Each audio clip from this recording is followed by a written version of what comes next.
Hello everyone. तो आज हम बात करने वाले हैं जुडिशरी के बारे में। जुडिशरी के अंदर 3 टाइप के सिस्टम होते हैं। क्लियर? आपको पता है कि जुडिशरी सबसे ज़्यादा इम्पॉर्टेंट रोल प्ले करती है इंडियन डेमोक्रेसी को स्टेबल रखने के लिए। इस देश के अंदर अगर डेमोक्रेसी है ना तो उसका एकमात्र रीज़न है क्योंकि आपके पास जुडिशरी परफेक्ट चल रही है। आपके देश के अंदर अगर आपकी जुडिशरी अगर रूलिंग अच्छे से कर रही है ना तो इस देश के अंदर डेमोक्रेसी आजीवन जब तक आप ज़िंदगी जियोगे तब तक रहेगी।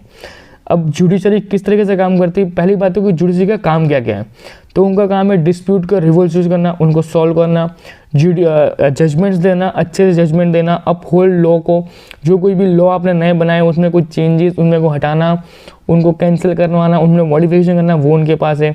दूसरी, इन्फोर्समेंट द फंडामेंटल राइट, किसी का फंडामेंटल राइट्स का अहंकार हो रहा है, कुछ ऐसी चीज़ें हो रही है तो उनके ऊपर बातचीत करना, उनके ऊपर डिस्कस करना, कोई केस ऐसा आ जाए तो उनके लिए कुछ चीज़ें करना।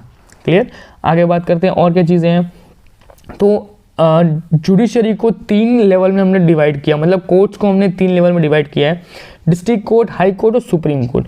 सुप्रीम कोर्ट आपके सबसे ऊपर रहेगी, उसके बाद आपका डिस्ट्रिक्ट कोर्ट, उसके बाद आपका हाई कोर्ट आएगी, उसके बाद आपकी डिस्ट्रिक्ट कोर्ट आएगी। All the court has been cover by the highest levels, मतलब हर एक स्टेट्स के अंदर आपको हाई कोर्ट्स देखने को मिल जाएंगी, हर एक स्टेट्स के अंदर आपको डिस्ट्रिक्ट कोर्ट्स देखने को मिल जाएंगी। सुप्रीम कोर्ट आपको दिल्ली में देखने को मिलेंगी। क्लियर? सबसे ज़्यादा हाईएस्ट पावर वहाँ पे। दूसरी चीज़, सुप्रीम कोर्ट के अंदर आपको एक इंसान होगा जो होगा चीफ जस्टिस, जिसको हम कहते हैं चीफ जस्टिस ऑफ इंडिया। ये chief justice of India, CJI, chief justice of India supreme court का जज होता है। उसके साथ होते हैं और 25 जज। क्लियर? अपॉइंट कौन करता है? तो प्रेसिडेंट इनको अपॉइंट करता है। दूसरी चीज़, कोर्ट्स के अंदर सिर्फ 2 टाइप के हमेशा आपको मुकदमे देखने को मिलेंगे, एक होंगे सिविल लॉ, एक होंगे क्रिमिनल लॉ। सिविल लॉ के अंदर आपको मोस्ट ऑफली छोटी मोटी इंजरी या फिर फाइन्स वगैरह को ज़्यादा रिलेटेबल्स को किया जाएगा। ठीक है? इसके अंदर आपको कह सकते हैं ना कि इसके अंदर आपको सज़ा उम्र कैद वाली, 10 साल वाली, 7 साल वाली या 10 साल 12 साल वाली जो कैदें होती हैं ना आपको देखने को नहीं मिलती सिविल्स के अंदर।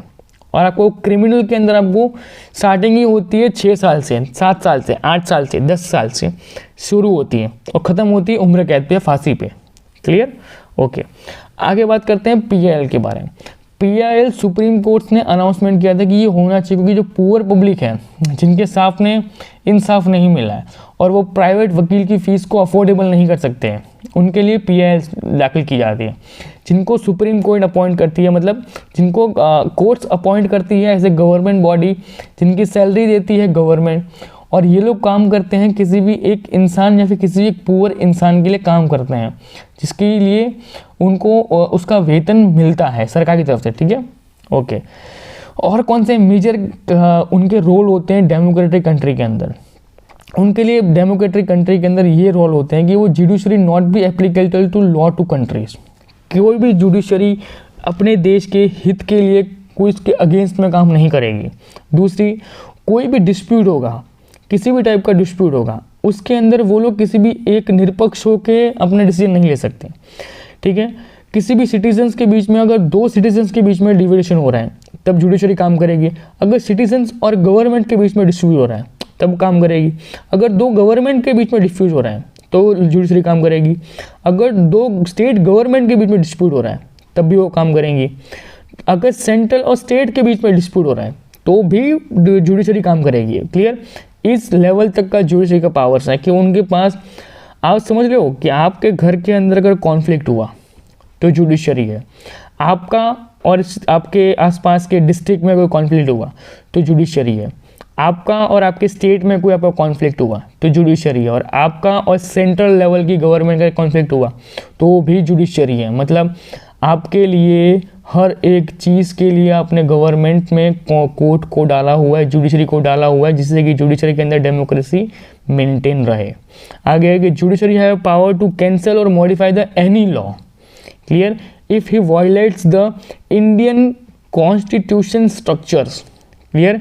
इसलिए हम उसको कहते हैं कि जुडिशरी के पास बहुत पावर्स हैं। और मैंने आपको पहले लास्ट लेक्चर में बता चुका हूँ कि जुडिशरी के पास, सुप्रीम कोर्ट के पास या फिर हाई कोर्ट के जज किसी को कुछ मानते ही नहीं है साहिब। उनके सामने IAS ऑफिसर, IPS ऑफिसर के वो लोग उनको कुछ नहीं मानते हैं। उनके सामने आप उनको बिठा दो, वो लोग उनकी बेइज्जती मार देते हैं। क्यों? उनको लगता है कि आपने ऐसा तो क्या कर दिया है कि आप सुप्रीम कोर्ट में आप एक IAS ऑफिसर, एक IPS ऑफिसर को उस मुकदमे के अंदर आके खड़ा रहना पड़ता है। तो वो लोग उस टाइम पे उस इंसान को कुछ मानते ही नहीं है, समझ रहे हो। और ये बात लिटरली सच बात है कि सुप्रीम कोर्ट या हाई कोर्ट का जज होगा ना, वो इंसान किसी को कुछ नहीं मानता है। वो इंसान के पास पावर अलग लेवल पे है। वो इंसान चाहे तो इस देश के अंदर कुछ भी कर सकता है। उस इंसान को गवर्नमेंट में क्या चल रहा है उसको एडवांस में पता होता है कि क्या क्या होने वाला है, क्या क्या हो चुका है, क्या क्या होने की स्थिति क्रिएट की जा रही है। क्लियर। और उनके बाद तीसरा सबसे ज़्यादा इंपॉर्टेंट काज होता है कि उनको फंडामेंटल राइट्स को, जो लोग उनके फंडामेंटल राइट्स को वायलेट कर रहे हैं वो डायरेक्ट अप्रोच कर सकते हैं सुप्रीम कोर्ट या हाई कोर्ट के अंदर। अगर आपको लगता है कि आपकी राइट टू फ्रीडम की जो चीज़ है, ठीक है, जो आपको फंडामेंटल राइट आपको दिया हुआ है, वो कोई उसका उल्लंघन कर रहा है, तो आप डिस्ट्रिक्ट कोर्ट में नहीं, आप डायरेक्ट सुप्रीम कोर्ट या हाई कोर्ट के अंदर अपील डाल सकती हो कि भाई इस जगह पे इस तरीके के मेरे राइट टू फ्रीडम के वो राइट्स को एक्सप्लॉइट किया गया है इसके द्वारा, इन लोगों के द्वारा, और मैं चाहता हूँ कि इनके खिलाफ सख्त से सख्त कार्रवाई की जाए। ये इसके प्रूफ हैं, ये इसके लिए आपको जो जो डॉक्यूमेंट चाहिए सारे डॉक्यूमेंट ये रहे। सर जी सुप्रीम कोर्ट उसकी धज्जियाँ उड़ा देगी। सुप्रीम कोर्ट छोड़ो, हाई कोर्ट का जज होगा ना वो उसको उड़ा देगा। समझो, उड़ा देगा मीन्स उसको ऐसा बोलेगा ना कि आपको लगेगा कि यार ये कुछ ज़्यादा ही हो गया। फंडामेंटल राइट्स के सुप्रीम कोर्ट और हाई कोर्ट बहुत ज़्यादा स्ट्रिक्ट हैं, याद रखना।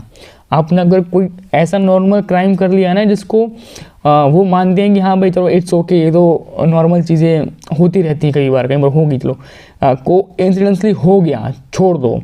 बट अगर आपने किसी इंसान का फंडामेंटल राइट्स के ऊपर एक्सप्लोइटेशन कर दिया ना, तो याद रखना सुप्रीम कोर्ट हाई कोर्ट आपको कभी छोड़ेगी नहीं। वो आपको सजा दिलवाला, आपका दीवार निकाल देगी, समझ लो। ठीक है, आगे बात करते हैं कि court basically is divide into 2 categories.